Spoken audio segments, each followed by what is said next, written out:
பிதாவாகிய தேவனாலும் நமது ஆண்டவராகிய நமது நேசர் இயேசு கிறிஸ்துவினாலும் நமது நண்பர் நமது ஆசிரியர் இயேசு கிறிஸ்துவினாலும் இந்த நாளிலே நம் அனைவருக்கும் கிருபையும் அன்பும் சமாதானம் உண்டாவதாக என் அன்பின் வாழ்த்துதலை தெரிவித்து கொண்டு நமது தகப்பனின் உள்ளத்தில் உள்ள நமக்கான திட்டத்திலே நமக்கான பங்கு என்ன என்பதை ஆராய்ந்து பார்க்க எபிரேயர் 12ஆம் அதிகாரம் 14வது இறைவசனத்தை வாசித்து நம்ம அவருடைய உள்ளத்தில் இருக்கிற அந்த ஆசையை நாம் அறிந்து கொள்வோமா? பரிசுத்தம் இல்லாமல் ஒருவனும் கர்த்தரை தரிசிப்பது இல்லையே. பரிசுத்தம் இருக்கணும் அப்படின்னு நம்ம அப்பா எதிர்பார்க்கிறார்.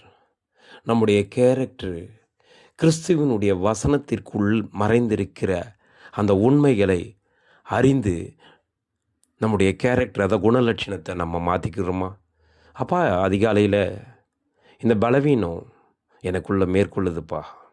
அப்பா, இந்த பலவீனத்தை நான் மேற்கொள்ள எனக்கு பரிசுத்தாவியை கொடுங்கம்மான்னு கிறிஸ்து மூலமாக நம்ம ஜெபம் பண்ணி ஒரு மணி நேரம் இல்லை ஒரு அரை மணி நேரம் அவருடைய வார்த்தை இந்த வேதத்தின் மூலமாக பேசுது. நம்முடைய சகோதரர்கள் மூலமாக பேசுகிறாங்க.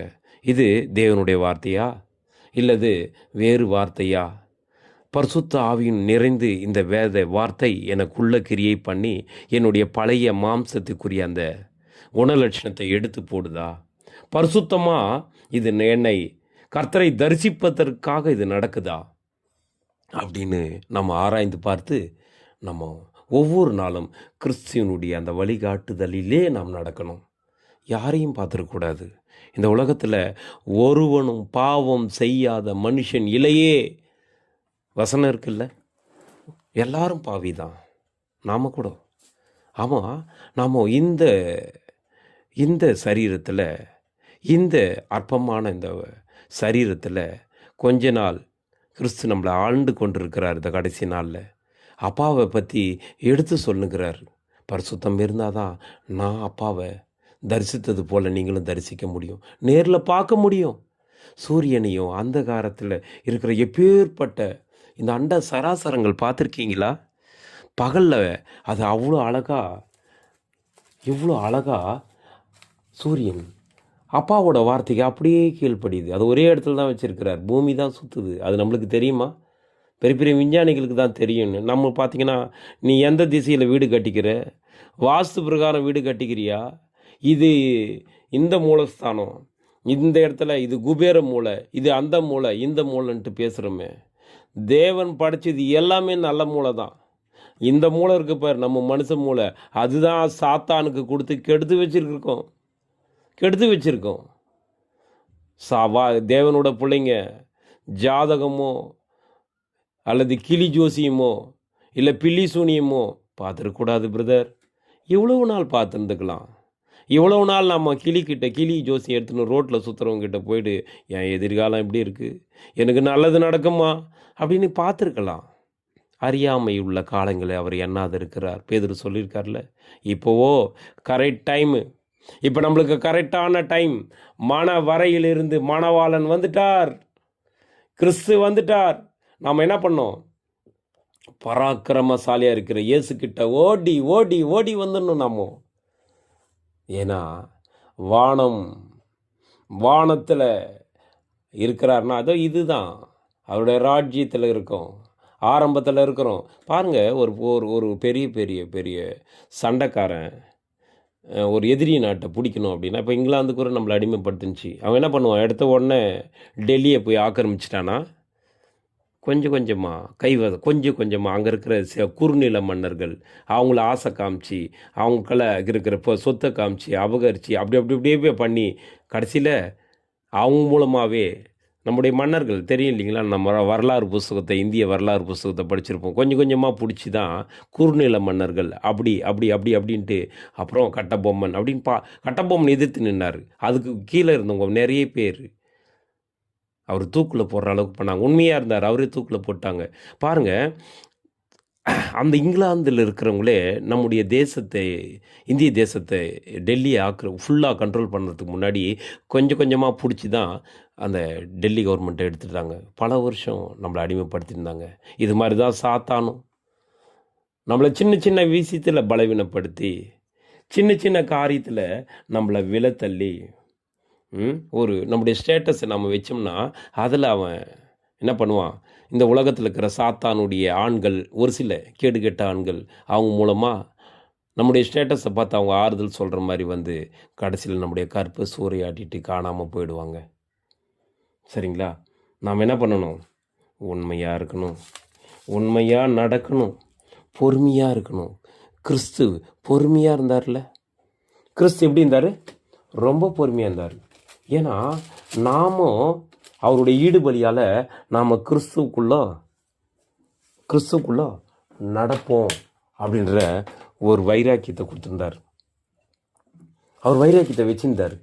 மேகம் போன்ற இத்தனை திரளான சாட்சிகள் நம்மை சூழ்ந்து கொண்டிருக்க, பாரமான யாவற்றையும் நம்மை சுற்றி நிற்கிற பாவத்தையும் தள்ளிட்டு விசுவாசத்தை தொடக்கிறதுக்கும் முடிக்கிறோமா இருக்கிற இயேசுவை நோக்கி நாம் பொறுமையோடு ஓடணும்.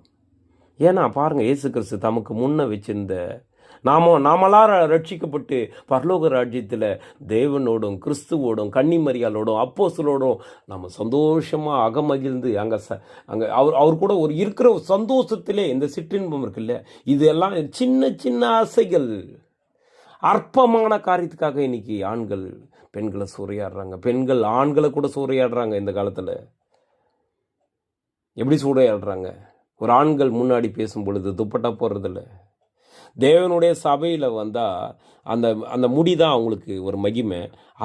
அதை மறைக்கணும்னு அப்போஸ்தலனாகிய பேதுரு தன்னுடைய நிருபங்கள் எழுதியிருக்காரு. ஆனால் நம்ம போடுறதில்ல. துப்பட்டா போட சொன்னால் கழுத்தாண்ட சும்மா ஒரு சால்வை மாதிரி போட்டுக்கிறது. உன்னுடைய அங்கங்கள், உன்னுடைய எல்லா இதுவும் யாருக்கு சொந்தம்? உன்னுடைய கணவனுக்கு மட்டும்தான் சொந்தம்.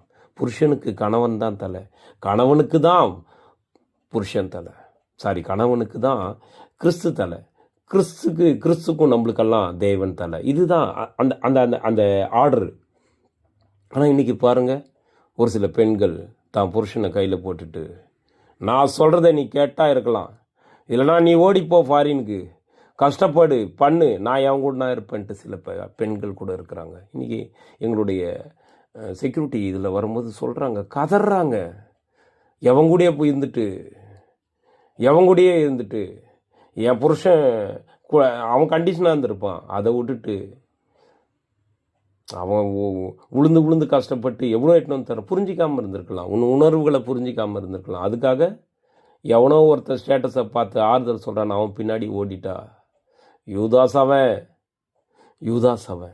பாருங்கள், இயேசு கிறிஸ்து பாருங்கள் என்ன பண்ணார்? தனக்கு முன்னாடி இருந்த பாரமான யாதி எத்தையும் அதாவது யூதாஸோட பிளான் என்னன்னாவே, இயேசு கிறிஸ்துவை பிளாத்து முன்னாடி நிற்க வச்சு அங்கே அவர் அற்புதம் பண்ணுவார், நாம் பொருளாளராக மாறிடலான்னு தான் பிளான். அவன் காட்டி கொடுத்து சிலுவில் அடிக்கின்ற பிளான்லாம் யூதாஸ்க்கு கிடையாது. பிரியமானவர்களே, நீங்கள் ஆழமாக படித்து பாருங்கள். அந்த 30 வெள்ளிக்காசுக்காக அவன் காட்டி கொடுக்கல. அவர் அங்கே போனார்னா அங்கே பல அற்புதம் பண்ணுறாரு. அங்கேயும் போய் என்ன பண்ணிடுவார்? அற்புதம் பண்ணி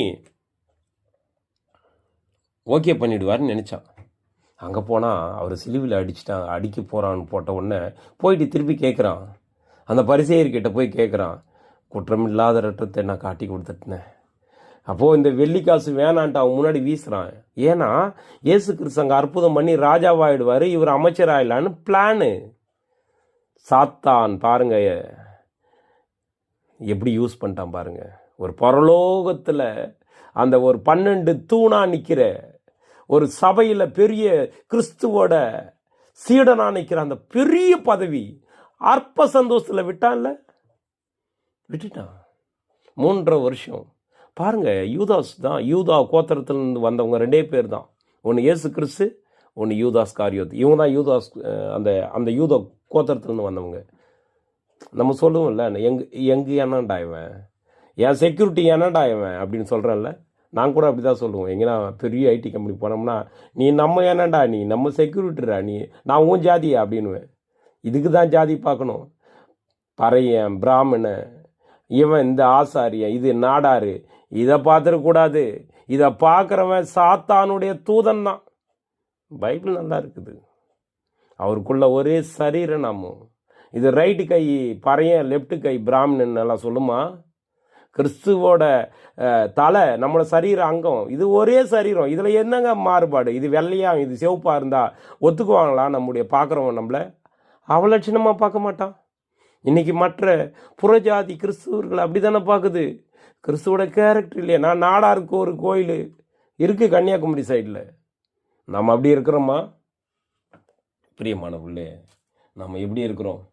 ஒரு கழுதைக்கு தெரியுது தான் ஓனர் யாருன்னு. ஏசையா முதல் அதிகாரத்தில் படித்து பாருங்கள், 3 நாள்லாம். ஒரு கழுதைக்கு தெரியுது தான் எஜமானு.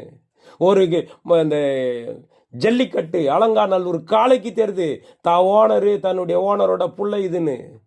என் ஜனங்களோ, என்னுடைய ஜனங்களோ உணர்வு இல்லாமல் இருக்கிறாங்க. இதை ஒரு பாஸ்ட் எப்படி தெரியுமா? இன்றைக்கி உலகத்தில் பெரிய அங்கங்கே உண்டிகள் வச்சு நிற்கிறாரு ஒரு பாஸ்ட்டு. அவங்க குடும்பம் தான் இன்றைக்கி பாரிஸில் பெரிய ஜப ஆலயம் கட்டிட்டு அங்கங்கே ஒரு பிரான்ச்சை ஓப்பன் பண்ணி வசூல் பண்ணுறார். ராஜாக்களாக சுற்றுறாங்க, தெரியல. அவர் கீழே இருந்து ஒருத்தர் வந்து இன்றைக்கி ஒரு டிவி நடத்துகிறாரு. அவரை மாதிரியே ஃபாலோ பண்ணுறாரு. முதல்ல அவரும் உண்மையாக தான் இருந்தார். என்ன பண்ணார்? அவரும் சம்பாதிக்க தெரிஞ்சிட்டார். தான் பிள்ளைங்க அப்படியே இவங்க தான் ராஜரீக ஆசாரிய கூட்டமாக. யாரை ஏமாத்திட்டுருக்கீங்க? யாரை நீங்கள் வஞ்சித்துட்ருக்கீங்க? இன்னும் அப்பா யாருன்னு தெரியல அவங்களுக்கு. ஆனால் நம்மளுக்கு தெரிய வச்சிருக்காரு, நம்மளை உணர வச்சிருக்கிறாரு. வானத்தையும் பூமியும் அண்ட சராசரத்தில் தொங்க வச்சுக்கிறாரு. நம்ம அப்பா தொங்க வச்சிருக்கிறாரு. அது அவர் சொன்னா நிற்கும். அது பாருங்க, என்னைக்காவது கொஞ்ச நாள் நான் கொஞ்ச நேரம் அமைதியாகிறேன்னு சூரியன் என்னைக்கு நான் சொல்லியிருக்கா? கொஞ்ச நாள் ரெஸ்ட் எடுத்துக்கிறேன்னு சொல்லிக்குதா? பூமி தான் சுத்துறதை நிற்கிறதுன்னு சொல்லிக்குதா? நிலா ராத்திரியில் ஒளி வெளிச்சம் தரேன் அது நிற்கிறேன்னு என்னைக்கு நான் சொல்லியிருக்கா? ஒரு மன வரையில் இருந்து வர்ற புறப்படுகிற மன வாளனை போல அது என்ன பண்ணுது? பராக்கிரமசாலி போல அதிகாலையில் அப்படி தோன்றுது. சாயங்காலம் அது அப்பா சொல்கிற வார்த்தைக்கு அப்படியே உபயோக பண்ணுது. நிலா பாருங்க, அப்படியே இரவுக்கு இரவு அந்த நைட்டில் கரெக்ட் டைமில் வந்து அது அப்பாவோட அவருடைய கரத்தின் கிரியை அப்படியே செஞ்சுட்டு போகுது. சரிங்களா? ஆனால் நாமோ அவரோட பிள்ளைங்க. அது உயிர் இல்லாத ஒரு பொருட்கள். இயேசு கிறிஸ்து சொன்னார்ல, நான் பரலோகத்துலேருந்து வந்து 99 ஆடுகள் கரெக்டாக செய்யுது, அந்த ஒரு ஆடு செய்ய மாட்டேன்து. அந்த ஒரு ஆடு தான் இந்த மனித குலம். தேவன் படைத்த பொருட்கள் படைக்கப்பட்ட கோடான கோடி நட்சத்திரம் கோடி மில்லியன் ஸ்பீடில் வானத்தில் சுற்றிட்டு இருக்கு. அவருடைய வார்த்தைக்கு கீழ்ப்படிஞ்சு ஒன்றுக்கு ஒன்று முட்டிக்கல, அப்படியே ஒபே பண்ணுது. கோடி ஸ்பீடு. நாம் 100 கிலோமீட்டருக்கு மேலே போனோம்னா தூக்கி போட்டுருவோம் நம்மளை பைக்கே. ஆனால் அவருடைய சத்தம், தேவனுடைய சத்தத்தை கேட்டு அப்படியே கேட்குது. அப்படியே ஒபே பண்ணுதுங்க. இயற்கைகள் எல்லாமே அப்படியே. நீ தேவனுடைய பிள்ளையா? நீ அதுங்க தேவனுடைய சத்தத்தை கேட்டு ஒபே பண்ணுது இல்லை? நாம ஒபே பண்ணுறோமா? இன்னைக்கு சொல்றாரு இயேசு கிறிஸ்து, கர்த்தருடைய வேதம் குறைவற்றது. எங்கள் அப்பாவோட சித்தம். முதல் ஆதாமுக்கு அனுபவம் இல்லை. அனுபவம் இல்லாதனால தேவன் மேலே 100% அன்பு வைக்கிறதுக்கு பதிலாக ஏவாள் மேலே வச்சுட்டான். அனுபவம் இல்லை, அதனால் மன்னிச்சிட்டாரு. ஆனால் லூசிபர் தூதன் முதல்ல மகிமையாக தான் இருந்திருக்கிறான். எசேக்கியேல் 28 படித்து பாருங்க, தெரியும். அவன் வந்து ஆராதனை கூடத்தில் ஒரு மியூசிக் டீச்சர். அவன் மியூசிக் இன்னைக்கு இருக்கிற ஒரு பெரிய எப்படி சொல்கிறது, அமெரிக்காவில் ஒரு வாஷிங்டன்ல இது இருக்காங்கல்ல, அது மாதிரி ஒரு மியூசிக்கோட ஆஸ்கார் அவார்டு கொடுக்குற ஒரு மியூசிக் டீம் இருக்குல்ல, அது மாதிரி ஒரு பெரிய டீமை வச்சு கோடான கோடி தூதர்களை தேவனுக்கு மகிமை செலுத்துறதுக்கு ஒரு ஆர்கனைசனுடைய ஹெட்டாக இருந்தான் லூசிபர். ஏன்னா இயேசு கிறிஸ்துவோட முதல் படைப்பு அவன் தான். நம்மளாம் கிறிஸ்துக்குள்ள தேவனால் அழைக்கப்பட்டவங்க. ஆனால் அவன் மகிமையை பார்த்துட்டான், தேவனை பார்த்துட்டான், அவருடைய மகிமை அவருடைய எல்லாத்தையும் தெரியும். ஆனால் இயேசு கிறிஸ்து மட்டும் பரலோகத்துக்கு மேலே போயிட்டு வர்றதை அவனால் தாங்கிக்க முடியல. பூமியை படித்து என்கிட்ட கொடுப்பாருன்னு லூசிபர் நினச்சான். ஆதாம் கிட்ட கொடுத்த உடனே அவனால் தாங்கிக்க முடியல. அதனால் என்ன பண்ணுறான்? ஆதாமை விளத்தல்லாம் அடுத்த போஸ்டிங்கே நான் தான் அப்படின்னு நினச்சி தான் ஏவாளை சீண்டிட்டான். முதல்ல ஆதாம் கிட்ட தான் ட்ரை பண்ண முடியல, ஏவாளை சீண்டினான். அதனால் பாருங்க, அழிவு. அவனுக்கு இந்த பூமி தானே வேணும், பூமியுடைய ஆசை தானே வேணும். போ அப்படின்னு மேலேருந்து கீழே தள்ளினாரு. அவன் கீழே விழுந்ததுனால தான் இன்றைக்கி பூமி கண்டமாயிடுச்சு.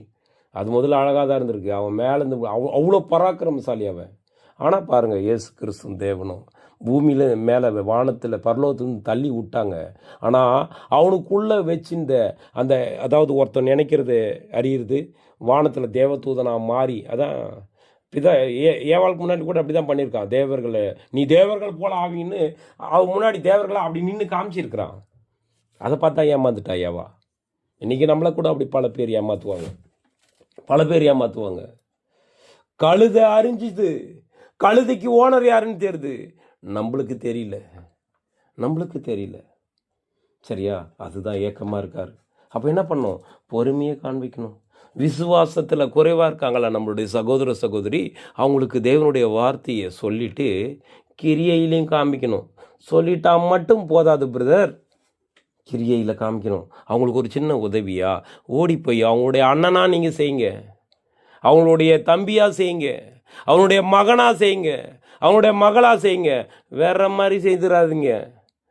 அது தேவனுடைய பார்வையில் அருவருப்பு. தேவன் என்ன பண்ணுறாரு? நியாயங்களை செம்மையாக செய்கிறவர். நம்முடைய இருதயத்தை சந்தோஷத்தால் அப்போ நிரப்புவார். அவருடைய கற்பனை பயங்கர பவர், பரிசுத்தம். அதை தானே பார்க்குறோம். அவருடைய அந்த நம்முடைய கண்களை தெளிவிக்கிறோம். கர்த்தருக்கு பயப்படுற பயம்தான் சுத்தம். இந்த உலகத்தில் இருக்கிறவனுக்கு பயந்துடாத. நீ வீட்டுட்டு வந்திருக்கலாம், நீ துரோகம் பண்ணிட்டு வந்துக்கலாம், ஒப்புரவாயிடு. இயேசு கிறிஸ்து பாருங்க, ஒப்புரவாயிட்டார். பிதாவோட சித்தம் என்னன்னா, ஆதாம் பாருங்க, அந்த லூசிபர் தனக்கு இச்சைக்காக தனக்கு இந்த பூமியோட இந்த மிருகத்தை கண்ட்ரோல் பண்ணும், இந்த பூமியில் இருக்கிற எல்லா இதையும் கண்ட்ரோல் பண்ணிட்டு ஆசை வச்சுட்டு அந்த மேலான துதிகன மகிமையை தேவனுக்கு தூதர்கள் மூலமாக செஞ்சிருந்த ஒரு பரிசுத்தவானவன் லூசிபர். அவன் நல்லவன் தான் முதல்ல ஆரம்பத்தில். ஆனால் பூமியை ஆளுகை பண்ண ஆதாம் ஏவாளுக்கு கொடுத்த உடனே அவனால் தாங்க முடியல பிரதர். அவன் என்ன பண்ணுறான்? ஏவாளையும் ஆதாமையும் வஞ்சிட்டா அடுத்த போஸ்டிங் நான் தான் நினச்சி தப்பு கணக்கு போட்டான். அதனால் அவங்கள வஞ்சிக்க பிளான் பண்ணான். தேவன், உனக்கு பூமி தானே வேணும், இயேசு கிறிஸ்து சொல்லிட்டார், பூமி தானே வேணும். மேலே தள்ளினார், மேலேருந்து கீழே. அவன் கீழே வந்துட்டு இது பண்ணிட்டான். அவனும் கேட்குறான், எனக்கு ஒரு பாவ மன்னிப்பு கொடுங்க அப்படின்னு லூசிபர் கேட்குறான். அதுக்கு இயேசு கிறிஸ்துவும் தேவனும் சொல்கிறாங்க, நம்ம அப்பாவும், நீ என்னைய மகிமையில் பார்த்துட்ட, என்னுடைய எல்லா இதுவும் உனக்கு தெரிஞ்சிட்டோம். ஆனால் பாருங்கள், ஆதாம் அதெல்லாம் பார்க்கல, அவனுக்கு அனுபவம் இல்லை. ஆனால் நீ என்னை பார்த்துட்டு இயேசு கிறிஸ்துக்கும் மேலேயே இவன் உயர்த்திட்டான். நான் வானத்துக்கு ஏறுவேன். இயேசு கிறிஸ்து போனார்ல பிதாவை பார்க்க, இவன் என்னன்றான்? இயேசு கிறிஸ்துக்கே சவால் விடுறான், வானத்துக்கு ஏறுவேன், அங்கே ஒரு சிங்காசனத்தை அமைப்பேன்ட்டு சவால் விட்டான். பெருமை. ஆனால் பாருங்கள், இயேசு கிறிஸ்து அந்த பெருமையினால் தான் அவன் இன்னைக்கு அந்த பரலோக வாய்ப்பு இல்லை. அவன் கேட்குறான், நீ ஏவாளுக்கு வாய்ப்பு கொடுக்குறீங்கல்ல, ஆதாம் கூட வார்த்தையை கீழ்ப்படியில, என்ன உங்களை விட நான் சொன்ன வார்த்தையை நம்பி தேவர்கள் போல ஆடுகணும்னா ஏமாந்து தப்பு பண்ணிட்டான். அவங்களுக்கு மட்டும் நீங்கள் பாவ மன்னிப்பு தரீங்க கிறிஸ்து மூலமாக, ஏன் எனக்கு தரமாட்டீங்கன்னு சண்டை போடுறான் லூசிபர் தேவன்கிட்டையும் இயேசுக்கிட்டையும். அவர் சொல்கிறார், தேவன், நீ என்னுடைய மகிமையை பார்த்துட்டு பரலோகத்தினுடைய அந்த அலங்காரமான சந்தோஷத்தை நீ அனுபவிச்ச, ஆனால் பார்த்து கூட நீ திருந்தலையே, அதனால் உனக்கு வாய்ப்பு இல்லை. அவங்க பார்க்கல. ஏதேன் தோட்டம் எங்கே இருக்குது? பரலோகத்தில், வானத்தில் இல்லை, ஈராக்கு தான். அங்கே போய் பாருங்கள். எப்படி சொல்கிறீங்க பிரதர்? நீங்கள் கேட்கலாம். அங்கே 5 நதி, ஐப்ராத் நதி ஓடுது பிரதர், படித்து பாருங்கள். 5 நதி ஓடுது, பைசோன், கீகோன், ஐப்ராத்து, அந்த 5 நதிகள் ஓடுது. அது இன்றைக்கும் ஓடுது. ஒரு தீர்க்கதரிசி காலத்தில் அது அப்படியே மாறிடுச்சு. இன்றைக்கி அது வனாந்தரமாக இருக்குது, தண்ணி இல்லாத பாலைவனம் மாதிரி. ஆனால் எண்ணெய் இருக்குது. இன்றைக்கி அதே எண்ணெய், பரிசுத்த எண்ணெய் தான் நம்மளை அபிஷேகம் பண்ணுது. நீ பாவத்துக்குள்ளே இருக்கிற, எழுந்து வா, பொன்னிலும் மிகுந்த பசும் பொல்லும் விரும்பப்படக்கிற இந்த தேன் மாதிரி இருக்கிற சுவிசேஷத்தில் இருக்கிறத நீ ஆராய்ந்து பார் அப்படின்னு சொல்லுது, எச்சரிக்கை பண்ணுது. தேன் கூட்டிலும் ஒழுகும் தேனிலும் மதுரமா தேவனுடைய வார்த்தைகள் நம்மளை சொல்லுது. நீ பிழைகளை உணர்றியா? மறைவான குற்றம் இவ்வளோ நாள் பண்ணிருந்தோம், துணிகரமாக பாவங்களுக்கு அடிமையாக இருந்தோம், தாவீதை போல. ஆனால் பாருங்க, நாத்தான் எச்சரித்த போது அப்படியே மாறிட்டார். ஒரு அரசன் தான், ஒரு புலவர் மாதிரி வந்து நாத்தான் சொல்லும் பொழுது, சரண்டர் சரண்டர், நீ நாம அப்போ பார்த்துக்கலாம், உலக அழியும் போது பார்த்துக்கலாம். 2034 பேரில் இருக்குதுன்னு சொல்கிறீங்களா பிரதர்? அப்போ பார்த்துக்கலாம். இன்றைக்கே ரட்சணிப்பு நாள் பவுல் சொன்னார். ஏன் அவ்வளோ நாள் நம்ம உயிரோடு இருக்க மாட்டோமா? நம்ம நினைக்கக்கூடாது. நாம் இன்றைக்கி இப்போ ரோட்டில் போகிறோம், ஒரு பைக்கில் போகிறோம், பின்னாடி ஒரு அடிச்சு இது தள்ளிட்டா, நம்ம பஸ்ஸில் போகிறோம், ஒரு ஆக்சிடெண்ட் ஆகி போயிருந்தா, ரோடு கிராஸ் பண்ணுற போகிறோம், நம்ம ஆக்சிடெண்ட் இன்றைக்கி சேர்த்தா ரட்சிப்பு இல்லையே. ஆபத்து நாளில் நாம் இப்போ நிற்கிறோம். நம்ம ஜபத்தை கர்த்தர் கேட்பார். இப்போவே நம்ம பாவத்திலேருந்து ஊதாரி புள்ள மாதிரி பண்ணி தூண்டுற தவுடு கூட கிடைக்காம இருக்கும் பொழுது அவன் எழுந்து தகப்பன் வீட்டுக்கு போனான். அங்கே தான் அவனுக்கு ஆசீர்வாதம் கிடைச்சிச்சு. பண்ணி தூண்டுற தவுடு கூட கிடைக்காம அந்த பண்ணிக்கிட்டே இருக்கும்போது இல்லை. பிரியமானவர்களே, தேவனுக்கு மட்டும் பயப்படணும். அதுதான் பயம். சாத்தானுக்கு கூட நம்ம நிறைய பேர் பயந்துருவோம். பார்த்துக்கிறீங்களா? அந்த விக்கிரகத்தில் அந்த நாக்கை நீட்டிக்கின்னு பல்ல நீட்டின்னு கொலை பண்ணி நிற்கிறத, அதை விக்கிரகத்தை பார்த்தா பயப்படுவோம். சாத்தானுக்கு பயப்படுவோம். விக்கிரகம் ரோட்டில் வந்தால் அப்படியே நடுங்கி அப்படியே குனிஞ்சி, யாரையா மாத்திரம் யாரை திருப்தி பண்ண வந்திருக்கிறோம்? நம்முடைய துணையா, இல்லை நம்ம கூட பழகிறவங்க கிட்ட திருப்தி பண்ணி அவங்கள சந்தோஷம் பண்ணவா நம்மளை அழைச்சிருக்கிறார் தேவன்? பரலோகத்தினுடைய மகிமைக்காக நம்மளை அழைச்சிருக்கிறார் இல்லையா? பாருங்க, இயேசு கிறிஸ்து எப்பேற்பட்ட ஒரு இது பண்ணாரு. தமக்கு முன்பாக வச்சிருக்கிற அந்த நாமும் ரட்சிக்கப்படுவோம் அவருடைய ஈடுபலியால், ரத்தத்தினால. இந்த உலகமே ரட்சிக்கப்படுவது அந்த அனுபவ ரீதி இல்லாமல் ஆதாம் விழுந்துட்டான். அவனுக்கு அனுபவத்தை கற்றுக் கொடுக்க 6000 வருஷம் தேவனும் இயேசு கிறிஸ்துவும் பொறுமையாக இருந்து வேதத்தை எழுதி இதை பார்த்து மோசேவோட அந்த தோரா ஆகமம் 5 ஆகமம், அதுக்கப்புறம் நியாயாதிபதிகள், அதுக்கப்புறம் ராஜா வேணும்னு கேட்டாங்க. நான் தான் ராஜா, கிறிஸ்து தான் ராஜான்னு கொடுத்தாரு. மதிக்கல. சவுலை பாருங்க, கழுதை தேடின்னு வந்தவனை சாமுவேல் அபிஷேகம் பண்ணாரு. கழுதை தேடின்னு வந்தவனை ராஜாவாக்குனாரு. முதல்ல அவனுக்கு தாழ்மை இருந்தது. அதுக்கப்புறம் பில்லி சுனித்துக்கிட்ட போயிட்டான். சாமுவேலுக்கு தேவன் முன்னாடியே பொய் சொன்னான். ராஜ்யபாரம் போச்சில்ல. எவ்வளோ பெரிய ராஜா, நம்மளை கூட அப்படி தான் வைக்கிறாரு. முதல்ல நாம் தாழ்மையாக தான் இருப்போம். இந்த தாழ்மை கூட தேவனுடைய குணம் சிஸ்டர். ஒரு சகோதரன் வந்து சொல்கிறானா தேவனுடைய வார்த்தை, அது தேவனுடைய வார்த்தையான்னு கேட்டு ஒபே பண்ணி நடக்கப்பே முயற்சி கிரியையில் காமிக்கணும். முடியலையா, அப்பா கிட்ட அந்த பலத்தை கேளுங்க. அதிகாலையில் எந்த பாஸ்டர்கிட்டையும் போவானா, ஃபாதர்கிட்டையும் போனோமானா, வேத சகோதரிகிட்டையும் போன வேணாம். இந்த வேத வசனத்து மூலமாக கேட்கும் பொழுது பாருங்க, அவர் சிலுவையை சகிச்சார்ல, நாமும் அவருடைய இரத்தத்தால் மீட்கப்படுவோன்றதுனால சகிச்சார்ல. பாருங்க, லூசிபர் கேட்குறான், நான் ஒரு தாட்டி தான் பாவம் பண்ணேன், ஒரு தாட்டி தான் ஏவாளை விளத்தல்னேன், அதுக்காக எனக்கு மன்னிப்பு இல்லையா? தேவன் சொல்கிறார், உனக்கு மன்னிப்பு கிடையாது. ஏன்னா நீ என் பரலோகத்தை பார்த்துட்ட, உன்னை படைச்ச இயேசு கிறிஸ்துவை நீ தூஷித்துட்ட, பெருமை வந்துடுச்சு. உனக்கு இல்லை. பெருமையுள்ளவனுக்கு தேவன் எதிர்த்து நிற்கிறார். ஆள் லூசிபர் தான். அதனால் அவன் என்ன பண்ணுறான், எனக்கு பரலோகம் கிடைக்காதா? அப்படியா? பூமியில் தானே விட்டுக்கிங்க. பூமியின் ஆசையை காமிச்சு முதலாம் உலகத்தில் தூதரை விளத்தலாம். ராட்சசர்கள், பீமன் மாதிரி ராட்சசர்களாக வந்தாங்க. அவங்க என்ன பண்ணாங்க, மனித குலத்தை அழுக்கு பண்ணாங்க. இன்னைக்கு இருக்கிற பீமன் மாதிரி இருக்கிற பெயர் சபைகள் விக்கிரக ஆராதனை, தசம பாகம், தான் குடும்பம் மட்டும் அப்படியே ஜொலிக்கணும். ஏங்க, புளியா மரத்துக்கு ஒரு தாட்டி ஏதோ ஒரு படத்தில் கூட இருக்குது, கவனம் பண்ணி சொல்லுவார், ஏதோ ஒரு உண்டிகை வச்சு பொழைப்பு நடத்துனேன், பரவாயில்ல, நீ என்னடா பண்ண?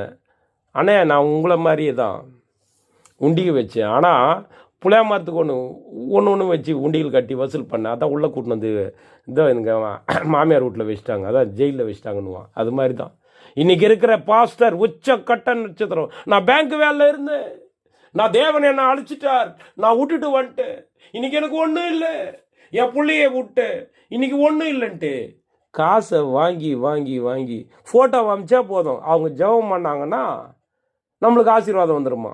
இன்னும் ஆசீர்வாதமாக ஒன்று சொல்லுங்கிறாங்க, பரலோகத்தினோட இந்த ஆசாரிப்பு கூடார போட்டியை வச்சு இது வாங்கி நீங்கள் வீட்டில் வச்சிங்கன்னா நீங்கள் ஆசாரிப்பு கூடாரத்தில் ராஜா பரலோகத்தில் அந்த கீ கொடுத்துருவாராம். என்ன அட்டூழி, அதுக்கு 5000 ஆன்லைனில். என்ன பிரதர், யாரை சாத்தானை திருப்திப்படுத்தி கொண்டு இருக்கீங்க? ஊருக்கு ஊரு ஒரு ஜபம் ஒரு இது வச்சுட்டு, ஒரு ஊருக்கு கிடையாது. சென்னையிலே ஒரு ஏரியாவுக்கு ஒரு 3 கிலோமீட்டருக்கு ஒரு ஜப கோபுரம் ஏதோ ஒன்று வச்சுக்கிறாங்க. அது என்ன, அந்த கோபுரத்துக்கு போய் நீ ப்ரே பண்ணி அவங்கக்கிட்ட உன் பிள்ளைங்களோட ஃபோட்டோவை கொடுத்தா அவர் ஆசீர்வாதம் பண்ணிட்டா அவங்க படிக்கலனா கூட 100% வாங்கிடுவாங்க. அங்கே ஒரு கூட்டம் போட்டுட்டு அங்கே இவர் ப்ரே பண்ணால் போதும், எல்லாரும் பாஸ் ஆகிடுவாங்க. யாரு நீங்கள்? யாரையா நீங்கள்? அவனை பார்த்துட்டு இன்னொருத்தர் டிவி ஆரம்பிச்சு நீங்கள் உதாரத்தமாக கொடுங்க, மாதம் ஒரு தாட்டி உதாரத்தமாக கொடுங்க. அப்பா யாருன்னே தெரியல அவருக்கு, இவர் அப்பா கிட்ட கூட்டின்னு போகிறாராம். ஏசு கிறிஸ்துவ அப்பா அப்பான்னு சொல்லுங்கிறாரு. இன்னொருத்தர் பாடுறாரு பயங்கரமா, அவருக்கும் தெரியல. அறியாமல் இருக்கிறாங்க, அறியாமல் செய்கிறாங்க, ஆனால் வஞ்சிக்கிறாங்கல்ல. ஒரு ஆண்கள் கிட்ட பெண்கள் தள்ளி நின்று பேசணும். துப்பட்டா இல்லாமல் பேசவே கூடாது. அளவாக பேசணும். உன் சகோதரன் சகோதரியா ஃப்ரீயாக பேசு. இந்த பலவீனத்தை எடுத்து போட வசனத்தின் மூலம் எனக்கு எதனா ஒரு ஆலோசனை சொல்லுங்கள், பேசலாம், தப்பு கிடையாது. சரிங்களா? அவங்களோட பலவீனமாக இருக்கிறாங்களா, அவங்க காது கொடுத்து அவங்களோட பிரச்சனையை கேளுங்க பிரதர், கேளுங்க சிஸ்டர். கேட்டுட்டு என்ன பண்ணணும், நம்ம வயதானவங்க பலவீனமான அப்பா அம்மா தான், அவங்கக்கிட்ட பேசுங்க. நம்ம தெரிஞ்ச தப்புகள்லாம் சொல்லி, அப்பா நீங்கள் என்னை எவ்வளோ அழகாக வளர்த்தீங்க, என் பிள்ளை அப்படி வளர்க்க முடியலப்பா. எங்கள் அப்பா எவ்வளோ அழகாக என்னை வளர்த்தாரு, நான் வளர்க்குறதுக்கு அந்த திராணி இல்லைப்பா. பாருங்கள், நம்ம சரீர தகப்பன் நம்ம கூடவே இருந்தால் நம்ம வேசித்தனம் பண்ணுவோமா? அவங்க பயந்து அப்படியே நம்ம அப்பா அம்மாவுக்கு அப்படியே கீழ்ப்படிஞ்சிருப்போம். அவங்க பாருங்கள் நம்மளை விட்ட மாதிரி இருக்கும். ஆனால் நம்மளை காலையில் அதிகாலையில் கோயிலுக்கு அனுப்பிச்சிருப்பாங்க. நான் கூட இன்றைக்கி ஒரு சில பிரதர் சொல்கிறாரு, அவர் கூட சபைக்கு இன்றைக்கி ஒழுங்காக தேவனுடைய சத்தியத்தில் வேதமானவராக இருக்கிறதுக்கு காரணம், அவர் என்ன பண்ணுவார், அவங்க அப்பா அதிகாலை 5 மணிக்கு எழுந்து போயிட்டு அந்த ஆர்சி சபையில் போயிட்டு நீ அந்த ஃபாதருக்கு உதவியாரு, அது தேவனுடைய காரியம் நான் போகிறான். அவன் சின்ன வயசுலே 10 வயசுலேயே போயிட்டு அந்த பைபிள் படிப்பாங்க இல்லையா, அந்த ஆர்சி சபையில் பேர் சபையில் பண்ணுவாங்க, அது படிக்கிறதுக்காக ஓடிடுவானா. அந்த குரு கூட நீ போட்டு சாமுவேலுக்கு எப்படி ஏலி கூட போய் நின்ட்டாரோ அது மாதிரி போயிட்டு ஓடிட்டு அவருக்கு உதவி செய்வாராம். ஏன்னா தேவனுடைய காரியம். இன்றைக்கி அப்படி வளர்த்ததுனால தான் அவன் இன்றைக்கி வேதமானவரா, ஒரு சுவிசேஷகரா, பல பேரை கிறிஸ்துவுக்குள்ளே வழி நடத்துகிறவரா தேவன் அந்த பிரதரை மாற்றிட்டாராம். அப்போது பாருங்கள், அன்றைக்கி அவங்க அப்பா பண்ண சிக்ஷை அவனுக்கு முதல்ல வெறுப்பாக இருந்துச்சு. ஆனால் அவனுக்கு பழக அவனுக்கு அது ஆசீர்வாதமாக இருந்துச்சு. அது மாதிரி தான் இன்றைக்கி நம்மளுக்கு பாருங்கள், நம்மளுக்கும் அப்படி இருக்குன்றாரு. அப்படி இல்லைன்னா நம்ம வேசி பிள்ளைகளாக இருப்போம் இல்லையா? இன்றைக்கி சாத்தானுடைய தூதர்களாக இன்றைக்கி பல பேர் வஞ்சித்து இருப்போம்.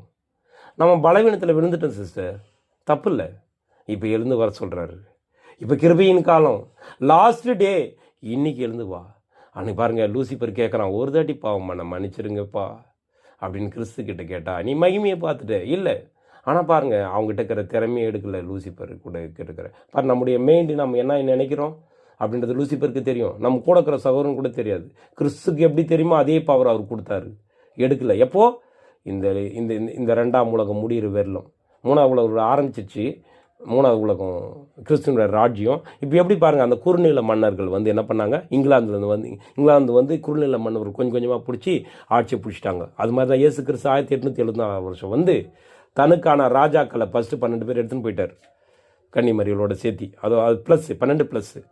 அதுக்கப்புறம் முதல் சபை, 2 சபை, 3 சபைன்னு 7ஆவது சபை வரலும் பாருங்கள் ஒரு அனுபவத்தை நம்மளுக்கு கொடுத்துன்னு வந்துட்டார். ஆதாமில் 6000 வருஷம், ஃபஸ்ட்டு ஆதாம் 6000 வருஷத்துக்கு முன்னாடி, இன்றைக்கி 7000 வருஷத்தோட தொடக்கத்தில் இருக்கிறோம். இயேசு கிறிஸ்து பாரு, ஒரு போர் வீரனா, ஒரு தளபதியாக நம்மளை போர்ச்சேவர்கள் நம்மளை தயார்படுத்திட்டு இருக்கார். சமாதானம் என்ற சுவிசேஷம் என்ற பாதரட்சியை போட்டுக்கப்பா, சத்தியம் என்ற இடைக்கட்சியை போட்டுக்கோ, ரட்சணம் என்ற தலை சீராவை போட்டுக்கோ, வசனம் என்ற பட்டயத்தை வச்சுக்கோ, இருபுறம் அது மாதிரி அப்படி நடந்து வா அப்படின்னு நம்மளை தயார்படுத்திட்டு இருக்காருல்ல. அப்போது இந்த சிக்ஷை நம்மளுக்கு இப்போ துக்கமாக இருக்கும். ஆனால் பிற்காலத்தில் நம்ம அதில் பழகிட்டோம்னா நம்ம எல்லாம் எது செஞ்சாலும் பிரதர், நம்ம பேசினா கூட நம்ம கூட இயேசு கிறிஸ்து பேசணுன்னா தான் நம்ம பேசுவோம். ஒருத்தர்கிட்ட பார்க்கணுன்னா கூட கிறிஸ்து அப்படி நம்ம முன்னாடி நிற்கிறாரு, அவர் ஆவியின் சரீரத்தில் அளவாக பேசணும். அவங்களுடைய கண்ணீரை துடைக்கிற மாதிரி பேசணும். ஒரு சகோதரனுடைய பலவீனமாக இருந்தால் அவங்களுக்கு நம்ம பேசும்போது அன்பை காமிக்கணும். சரிங்களா? ஏன்னா நம்முடைய ஒவ்வொரு காரியமும் தேவன் பார்க்குறார். சரியா? சபைக்கு போகும்போது உன் ட்ரெஸ் எப்படி இருக்குன்னு பார்க்கணும். மற்றவனை இச்சையை தூண்டுற மாதிரி இருந்தால் அதை போடக்கூடாது. உன்னுடைய முதுகாக இருந்தால் கூட சரி சகோதரியே, அதை மறைச்சிருங்க. அது தேவன் தங்கும் ஆலயம். உன் புருஷனை தவிர உன் முதுக வேற எவனும் பார்க்கக்கூடாது. அதில் ஓட்டை போட்டு காற்று வர்றதுக்காக சாத்தானுடைய காற்று வந்துடும் அப்புறம். அதனால் கொஞ்சம் பார்த்துக்கோ. சரிங்களா? அது மட்டும் இல்லை, ஆறுதல் சொல்கிற மாதிரி நம்மளை சில ஆண்கள் அசிங்கப்படுத்திட்டு இச்சையை தீர்த்துட்டு போயிடுவானுங்க. உஷாராக நடந்துக்கம்மா. கிறிஸ்துவனுடைய வசனத்தை சத்தியத்தை கேட்டு நடக்கிறம்மா அப்படின்னா நடக்கணும். இன்றைக்கி தண்ணி அடிக்கிறாங்களா, அவங்கக்கிட்ட போயிட்டு அப்போ அந்த 4 hour தான்ப்பா அந்த தண்ணியோட போதை இருக்கும். அதுக்கப்புறம் திருப்பி அந்த சமாதானம் உனக்கு இல்லாமல் போயிடும். தேவன்கிட்ட அப்பா கிட்ட வந்துரு. கிறிஸ்துவோட இந்த ஒரு வேத பாடத்தில் வந்து கலந்துக்கோ. அந்த தண்ணி அடிக்கிற துட்டில் ஆப்பிள் பழம் ஜூஸ், மாதுளை பழம் ஜூஸ் சாப்பிடு, பீஃப் கூட சாப்பிடு, நல்லாயிருக்கும் அப்படின்னு அவனுக்கு எடுத்து சொல்லு. பாருங்கள், எனக்கு தெரிஞ்ச ஒரு ஒரு ஒரு செக்யூரிட்டி கம்பெனியோட ஒரு அப்பார்ட்மெண்ட்டோட பிரசிடெண்ட், அவர் ஓபி பன்னீர்செல்வத்தோட ஒரு பெரிய ஒரு அமைச்சர், மன்னிக்கவும், ஒரு பெரிய அமைச்சரோட ஒரு அப்பார்ட்மெண்ட்டோட ஹெட்டு. அவர்கிட்ட அவர் செக்யூரிட்டி வேலை நாங்கள் போட்டுன்னு வந்தோம். அவர் அவ்வளோ மென்மையாக புது சிஸ்டி மாதிரி பேசுவார். ஆனால் ஒரு நாள் போன ஞாயிற்றுக்கிழமை ஒரு செக்யூரிட்டி எங்கேயோ சாப்பாடு வாங்க வெளியே போயிருக்காரு. அந்த நேரத்தில் ஒரு ஜொமோட்டோக்காரன் உள்ளே போயிட்டு வந்தோடனே அவன் வந்து ஏதோ கம்ப்ளைண்ட் பண்ணிட்ட மாதிரி தெரியுது. இவர் பிரசிடெண்ட் இல்லையா, அந்த அப்பார்ட்மெண்ட் 250 அப்பார்ட்மெண்ட்டுன்னு இருக்குதுன்னு நினைக்கிறேன், அதோட பிரசிடெண்ட்டு. அவன் வந்து கம்ப்ளைண்ட் பண்ண உடனே, ஏன்னா அவன் ஒரு பாடியாக ஜொமோட்டோக்காரன் ரொம்ப பாடியாக வந்து கேட்டில் என்ட்ரி பண்ணால் அந்த மொபைல் கேட்டில் அவங்களுக்கு தெரியும் இவங்க அளவு பண்ண சொன்னால் அவங்க உள்ளே அளவு பண்ணணும். இவன் தான் சாப்பாடு போனதுனால அவன் நேராக போயிட்டான். அங்கே அவன் பொண்ணு இருந்திருக்கு, சின்ன பொண்ணு. அது நியாயமானது தான். இவன் சாப்பாடு கொடுக்க வந்தானா இல்லை வேசித்தனம் பண்ணுறதுக்கு தன்னுடைய பொண்ணை ஏதோ பண்ணுறதுக்கு வந்தான்னு பயந்துட்டு அவர் கதவு தட்டி ஒரு மாதிரி கத்தின உடனே பயந்துட்டு அவரையும் கம்ப்ளைண்ட் பண்ணிக்கார். இது தப்பு. அந்த நேரத்தில் சாப்பாடுக்கு போயிட்டான், சொல்லிட்டு போயிருக்கணும், வேறு ஆளை விட்டு போயிருக்கணும். ஆனால் அந்த புது சிஸ்டி மாதிரி இருந்த அந்த பிரசிடெண்ட்டு எங்களுக்கு கான்ட்ராக்ட் கொடுத்த அவர் அன்றைக்கி பேசினார் பாருங்கள், ஒரு வார்த்தை பயங்கரமாக பேசிட்டார். நாங்களே நம்பலை, என்னடா இவர் எப்போவுமே அவ்வளோ அன்பானவர், நம்ம ஒரு ஏழ்மையான ஒரு செக்யூரிட்டி சின்னதாக நடத்திட்டு இருக்கிறோம், நம்மளை நம்பி கொடுத்தாரு, அவ்வளோ அன்பாக பேசுவார். இன்றைக்கி என்ன பேசுகிறாரு, வெட்டுருவேன், அடிச்சிருவேன், தூக்கி போட்டுருவேன், மெரிச்சிருவேன், இன்றைக்கே கான்ட்ராக்டை தூக்கி போட்டுருவேன் கத்துறாரு. எங்களுக்கே முடியல. அப்புறம் பிரதர் என்ன பிரதர் அப்படின்ட்டு மறுநாள் அந்த சகோதரனை, அந்த செக்யூரிட்டி சாப்பாடு போயிட்டு வந்ததுக்கப்புறம் அவர் வந்து மன்னிப்பு கேட்குறாரு. அவர் மன்னிக்க தயாராக இல்லை. சரின்ட்டு மறுநாள் அந்த செக்யூரிட்டியை கூப்பிட்டு, ஏன்பா அப்படியெல்லாம் பண்ணார், என்னன்னே தெரியல, நீ ஒழுங்காக நடந்துக்கப்பா அப்படின்னலாம் புத்திமதி சொன்னால் அந்த செக்யூரிட்டி சொல்கிறாரு, சார் நீங்கள் தப்பாக நினைக்காதீங்க, அவர் அன்றைக்கி பூஸ்ட்டில் இருந்தார். பூஸ்ட்னா தெரியல, சாராயம் குடிச்சிருந்தார், ஒயின் ஷாப். இன்றைக்கி தான் கிடக்குது. இன்றைக்கி இருக்கிற எந்த ஆட்சியும், இன்றைக்கி வந்திருக்கிற ஆட்சி கூட சரி ஒரு கிறிஸ்துவ ஆட்சி போல் இருக்காது பிரதர், இல்லை. கிறிஸ்து தர்ற மாதிரி ஒரு ஆட்சி, கிறிஸ்துவனுடைய ராஜ்யத்தில் கிறிஸ்து தர்ற ஆட்சி பெருசு.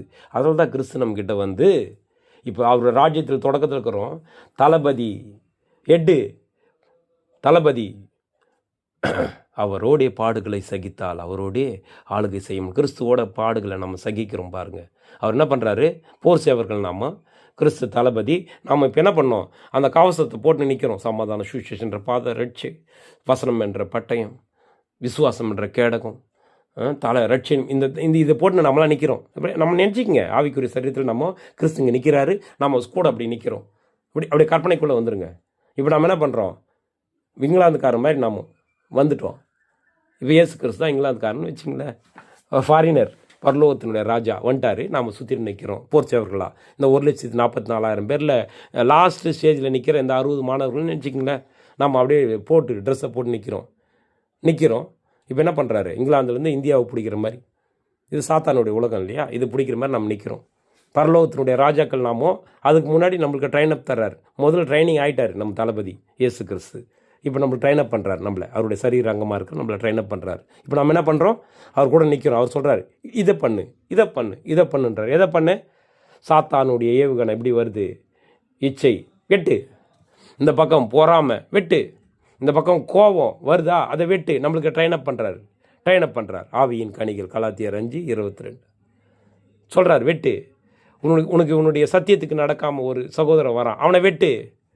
உன்னுடைய சத்தியத்துக்கு எதிராக உன் மனைவி இந்த இச்சை வார்த்தைகளை உன்னை திட்டினே இருக்கிறாங்க, சகிப்புத்தன்மையை காமி அப்படின்னு ஒரு நம்மளோட போர் சேவன் மாதிரி நம்மளுக்கு கத்துறாரு. இது நம்மளுக்கு எப்படி இருக்கும்? கஷ்டமாக தான் இருக்கும். யாருக்கு கஷ்டமாக இருக்கும்? இதெல்லாம் யாருங்க செய்வான்? இப்படியே இருந்துட்டு இப்படியே சேர்த்துட்டு போயிடலான்றவங்களுக்கு கஷ்டம். தன்னுடைய அப்பா ஒரு சிக்ஷிக்கிறார்னா அந்த புள்ள என்ன பண்ணும்? ஒபே பண்ணும். ஏன்னா உனக்கு ராஜ்யத்தை தரேன் அப்படின்னு கிறிஸ்து ஒபே பண்ணார்ல.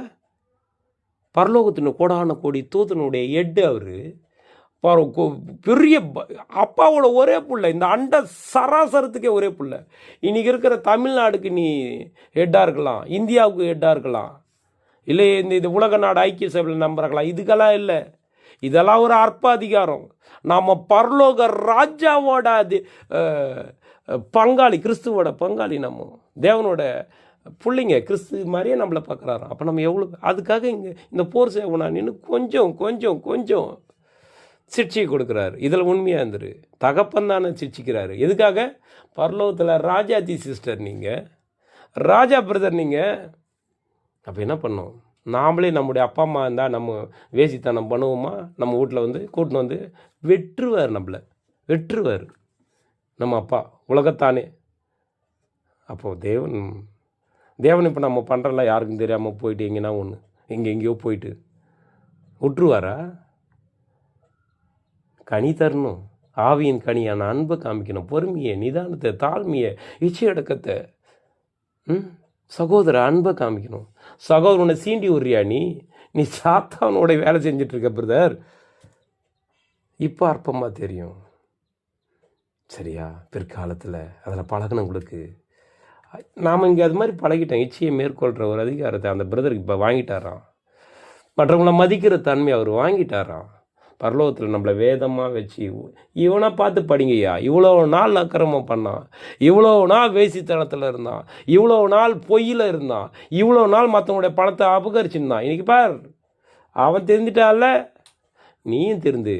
உனக்கு என்ன சாதாரணமாக இயேசு கிறிஸ்து முன்னாடி வைக்கப்பட்ட அந்த ஒரு அற்புதமான பாத்திரம் நாமும் அவருக்குள்ள பரலோக ராஜ்யத்தில் நிற்க, நாம் அவருடைய மகிமையில் ஆளுகை செய்ய, நாம் அவருடைய யுகமா நித்திய மகிமை கனம் அழியாமல் பெற கிறிஸ்து தன்னுடைய ரத்தத்தையே கொடுத்துட்டார், தன்னுடைய உயிரை கொடுத்தார், ஜீவனை கொடுத்துட்டார். ஆதாம் முதற்கொண்டு இன்னைக்கு கடைசி உலகம் வரலாம் செய்கிற பாவம் எல்லாத்துக்காகவும் நம்மளை பெற்றெடுத்த தாய் போய் நிற்கிது. அது எதுக்கு தெரியுமா? அடையாளம்.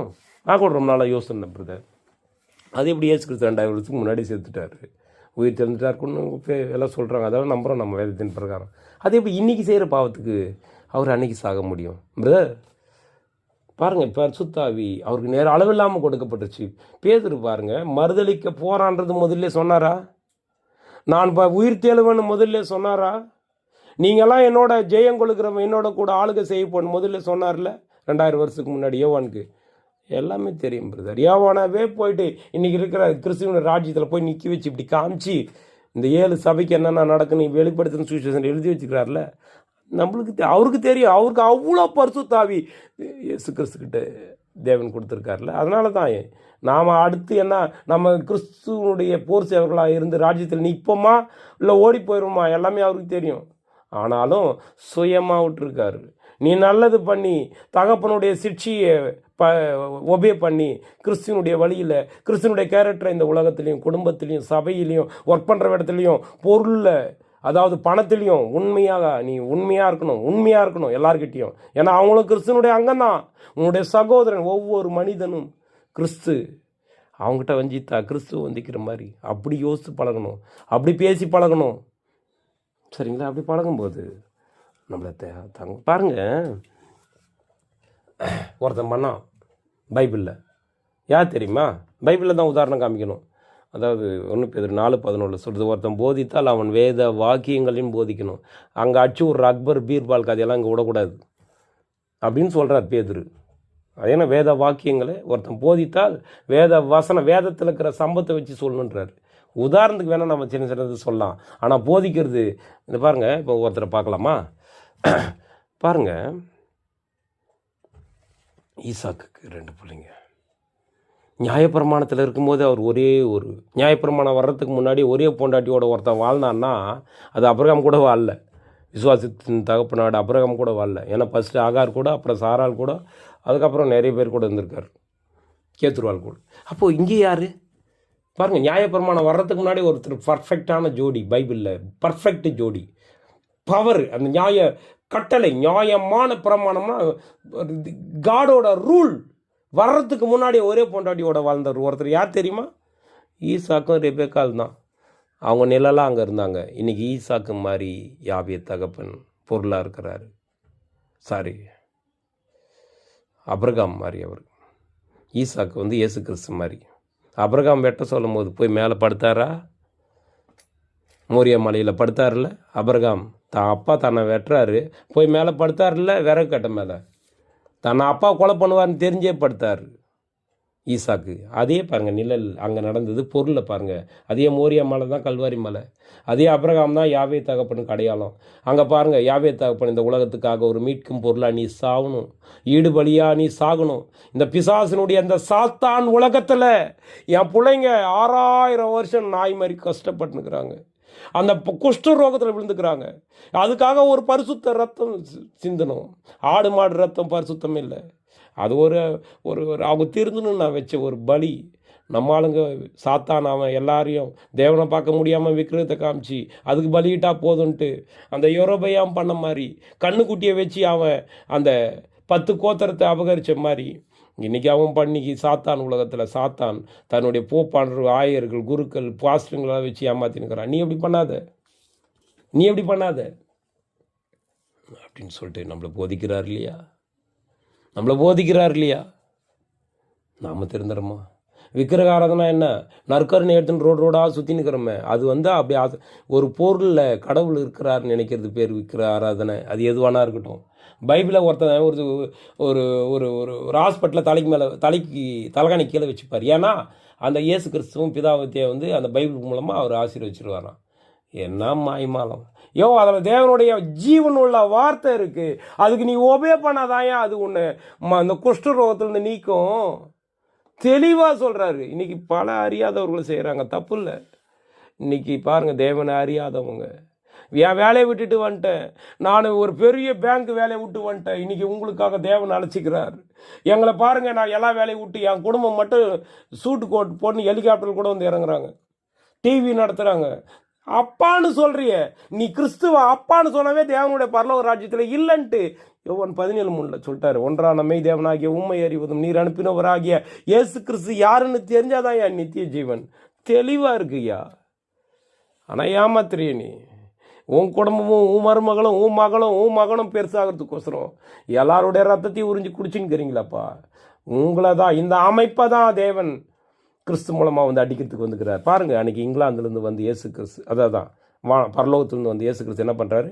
இங்கிலாந்துக்காரன் இந்தியாவை பிடிச்சி குறுநில மன்னர்லாம் பிடிச்சி பண்ணானே, அப்போ இந்தியாவே பிடிச்சிட்டான் டெல்லி கவர்மெண்ட்டு. அதுக்கப்புறம் விடுதலை ஆகிறதுக்கு எவ்வளோ பேர் ரத்தம் சிந்தினாங்க. அதே சம்பவம் தான் இயேசு கிறிஸ்து 7000 வருஷம் தொடக்கத்தில் வந்து 1874 வருஷம் வந்து 1878. இதை அடிக்கடி சொன்னது தான், ரிப்பீட் பண்ணுறோம், தெரிஞ்சுக்கலாமே, சரியா? தெரிஞ்சுக்கலாமே. 1878 வருஷம் வந்து 74 வந்து 78 கன்னிமரியால் அப்போஸ்தலர் கூட்டின்னு போயிட்டார்.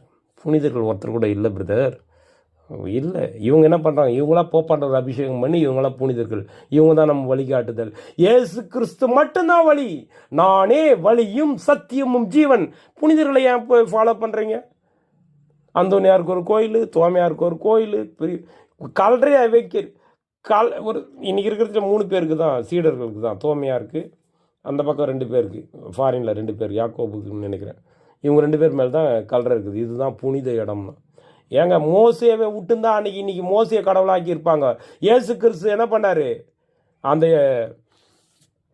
வனாந்தரத்தில் மோவாப் தேசத்தில் அடக்கம் பண்ணார்ல, விட்டா அவருக்கு கோயில் கட்டி அவரை கும்பாபிஷேகம் பண்ணியிருப்பாங்க நம்ம ஆளுங்க. இயேசு கிறிஸ்து மிகாயல் தூதனாக இருந்து அவருடைய சரீரத்தை மறைச்சார். இயேசு கிறிஸ்து சரீரத்தையே தேவன் மறைச்சிட்டார் தெரியுமா? இல்லைனா இயேசு கிறிஸ்துக்கு கோயில் கட்டி கும்பிட்டுருப்பாங்க. இன்றைக்கி பண்ணுறோம் இல்லை பேர் சபையில். யார் பிரதர் நீங்கள்லாம்? எதுக்கு பிரதர் இந்த உலக வயிற்றுக்காக எத்தனை குடும்பத்தை நீங்கள் சீரழிச்சிட்டு இருக்கீங்க? தேவன் பார்க்குறாருன்ற உணர்வு இல்லையே உங்களுக்கு? ஏசப்பான்னு சொல்லாதீங்க. ஏசு தேவனுடைய குமாரன் தானே. பேதுரு சொல்லியிருக்கார்ல, இந்த உலக ஜனம் என்ன யாருன்னு சொல்லுது? 5 அப்பம் 2 மீனுக்காக இந்த 20,000 25,000 பேர் வந்து துண்ணுட்டு போகிறாங்க. நீங்களாவது என்னை யாருன்னு சொல்கிறீங்கன்னும் போது எல்லா சீடர்களும் முழிச்சு நிற்கிறாங்க பேந்தம். ஆனால் என் பேதுரு மட்டும் சொல்கிறாரு, பரிசுத்தாவி நீர் தேவனுடைய மெசியா. கிறிஸ்துனா என்ன தெரியுமா பிரதர் அர்த்தம்? இயேசு கிறிஸ்துனா தேவனால் அபிஷேகம் பண்ணப்பட்ட தேவனோட புள்ளன்னு அர்த்தம். இன்றைக்கி யூதர்கள் கூட இயேசுவை ஏற்றுக்கிறாங்க, கிறிஸ்துன்னு ஏற்றுக்கல. அதனால தான் இன்றைக்கி அழிவு, அதனால தான் இன்றைக்கி அவஸ்தைப்பட்டுனுக்குறாங்க. நம்மளை மாதிரி அவங்க ஃப்ரீயாக சாப்பிட முடியல தெரியுமா? நம்மளை மாதிரி ஃப்ரீயாக அந்த குழந்தைங்க அந்த இஸ்ரேல் நாட்டில் நடக்க முடியல தெரியுமா? யூடியூப்பில் அடிச்சு பாருங்கள் இஸ்ரேல்னு. அது அத்திமரம், அதுதான் அத்திமரம். நீங்கள் அத்திமரத்தை கூர்ந்து கவனிக்க சொல்லிக்கிறாரு. நம்ம மரத்தை பார்த்துன்னு கூடாது, அது ஓமை.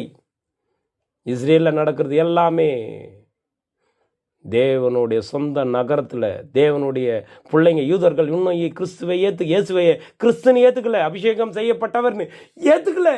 நீங்கள் இருக்கிற பேர் சேவையில் அப்படி தான் இருக்கிறோம்.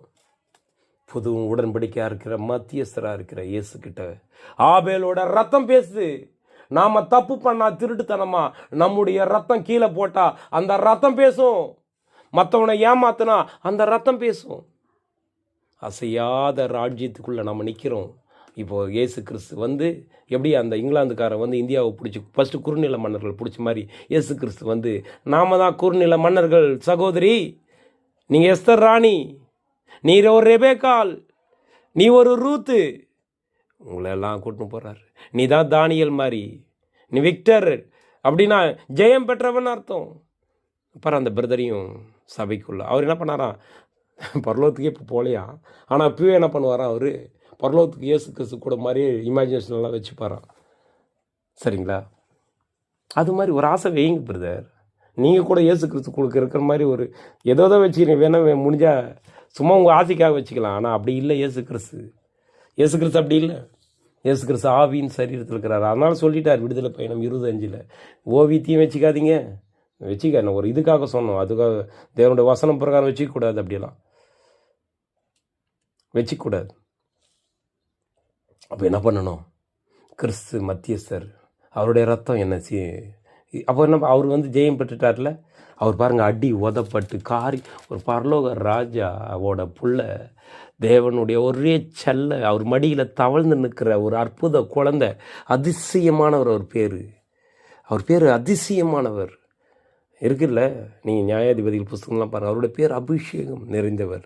மிகாயில் தூதன். அவர் மிகாயில் தேவனை போன்றவர். அவர் மிகாயில் தூதன் இல்லை, அன்னைக்கு அவர் தூதன். ஆவிக்குரிய சரீரத்தில் இந்த மனுஷன் ஒன்றும் பண்ண முடியாது. அதனால் அவர் மாம்சத்தில் வந்து நாம் இன்றைக்கி அடிப்படுறல்ல, நம்ம உண்மையாக நடக்கும் பொழுது, நம்ம உண்மையாக கிறிஸ்துவோட வழியில் நடக்கும்போது, நம்முடைய மாம்சத்தில் இருக்கிறவங்களே நீ அவங்க கூட இருக்கிற இப்படி வா அப்படின்னு சொல்லிட்டு இச்சைக்குரிய காரியத்தில் நீ அவங்க கூட இவங்க கூட இந்த அற்ப சந்தோஷம், இந்த உலகத்தில் இருக்கிற சந்தோஷத்தை அனுபவிக்கிறதுக்காக நம்ம கூட பிறந்தவங்களே சீண்டி விடுவாங்க.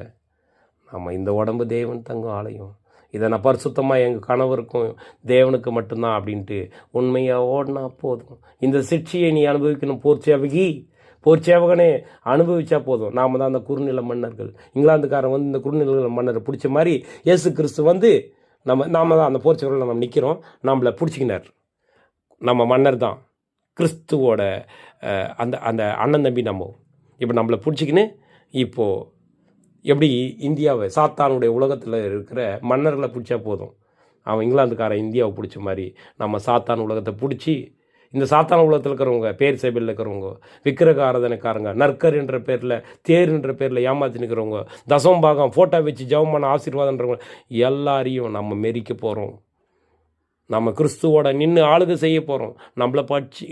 நம்முடைய வாழ்க்கை முறையை, நம்முடைய பேசுகிறத, நம்முடைய கிரியையை பார்த்து, நம்முடைய செயலில் நம்ம பாவத்திலேருந்து விட்டு வந்த அந்த அந்த அந்த சம்பவத்தெல்லாம் தூதர்கள் ரெக்கார்ட் பண்ணி எழுதி இன்றைக்கி மாறாதவங்கெல்லாம் கிறிஸ்துவனுடைய ராஜ்யத்தில் மாறிடுவாங்களாம். இந்த உலகத்தில் எந்த நடிகரும் எந்த ஆளும் தேவனோட கிறிஸ்துவனுடைய ராஜ்யத்தில் இருக்கிற சமாதானம் மாதிரி தர முடியாது.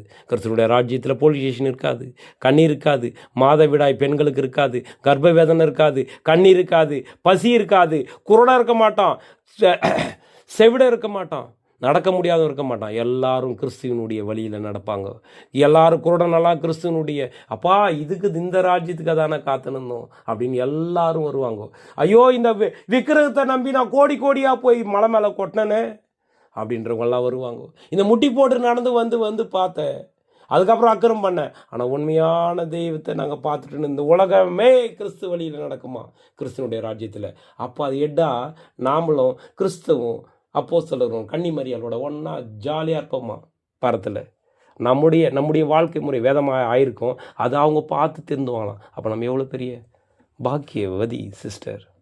அப்போ இன்றைக்கி அவர் கொடுக்குற இந்த சின்ன சிக்ஷை, இந்த அவருடைய கடிந்து கொண்டு இந்த காரியத்தை விட்டுரு, இந்த பலவீனத்தை விட்டுரு இப்படின்னு சொல்லும் பொழுது நம்ம என்ன பண்ணோம்? தாங்கணும். போர் சேவனுக்கு அங்கே என்ன ஏசி ரூம் போட்டு வச்சுருப்பாங்களா? இமயமலையில் இருக்கிற போர் சேவனுக்கு ஏசி ரூம் போட்டால் வச்சுருக்காங்க. கடும் குளிர், கடும் வெயில் காஷ்மீரில் தாங்குறால. எதிரிக்கிட்ட போயிட்டு காஷ்மீரில் இருக்கிற ஒரு இந்திய இராணுவக்காரன் போய் பாகிஸ்தானுக்கு எதிர்க்கார நின்னா அவங்க கூட போயிட்டு ப்ரைஸ் லாட் சாரி நம்ம அப்படியே நண்பராக இல்லைன்னு நினச்சா நீ யார்? தேச துரோகின்னு இந்திய அரசாங்கமே சொல்லுது. அதே மாதிரி தான் தேவனோட பிள்ளையாக இருக்கிறியா? நாம் இருக்கிறோம் இல்லை தேவனுடைய பிள்ளையா, மகனா மகளா? கிறிஸ்துவனுடைய அந்த போர் தளபதி முன்னாடி போய் நீ இந்த காரியத்தை வெட்டு, பாகிஸ்தான்கார மாதிரி நீ இந்த காரியத்தை வெட்டு, பொறாமை, இச்சை, பொருளாசை, விக்கிரகாரதனை எல்லாத்தையும் வெட்டுன்னு தளபதி நின்று நம்ம போர் சேவனா நிற்கிறோம். நம்ம சகோதரியா நம்மளை என்ன சொல்கிறார்? வெட்ட சொல்கிறார். மாம்சத்து காரியத்தில் ஒருத்தர் தூண்டுறான்னு அவனை வெட்டு. நீ ஆவிக்குரிய வளர்ச்சியில் நீ வளர்ந்துட்டுருக்க சகோதரி கிட்ட போய் சொல்கிற திருந்துன்னு நான் விடமாட்டேன்னா அந்த உறவை வெட்டு. வெட்ட நீ கிறிஸ்துவோட முதற் பேரான அவருக்குள்ள பேரானவர்கள் அழைக்கப்பட்ட நாம தான் அந்த குறுநில மன்னர்கள். இங்கிலாந்து தேசத்துலேருந்து வந்து இந்தியாவை பிடிச்ச மாதிரி பரலோகத்திலேருந்து வந்த கிறிஸ்து ராஜா நம்மளை குறுநில மன்னர்களாக நம்மளை தயார் பண்ணுகிறாரு. நாம் கிறிஸ்து அந்த அப்படி ஆக்கிரமித்த மாதிரி சாத்தான உலகத்தை நம்ம ஆக்கிரமிக்க போகிற ராஜாக்கள் ராஜாத்தி நாமும். அப்போ என்ன பண்ணோம் பாருங்கள். அந்த ஒரு பெரிய அப்பார்ட்மெண்ட்டோட அந்த ஹெட்டு அவ்வளோ புது சிருஷ்டி மாதிரி இருந்தார். அவ்வளோ அன்பாக பேசினவர் அந்த தண்ணி அடிச்சதுனால என்ன ஆகிட்டார்? சாத்தானுடைய வார்த்தைகளை பேச ஆரம்பிச்சிட்டார். மறுநாள் அந்த செக்யூரிட்டி சொல்கிறான், பிரதர் அவர் பூஸ்டில் இருந்தார் பிரதர், அதனால் அப்படி பேசிட்டார். இப்போ பாரு மறுநாள் சகஜமாக வந்து பேசுகிறார். அதை தான் நான் அவனுக்கும் சொன்னேன், செக்யூரிட்டி அது அவனுக்கு மட்டும் இல்லை உனக்கும் தான்.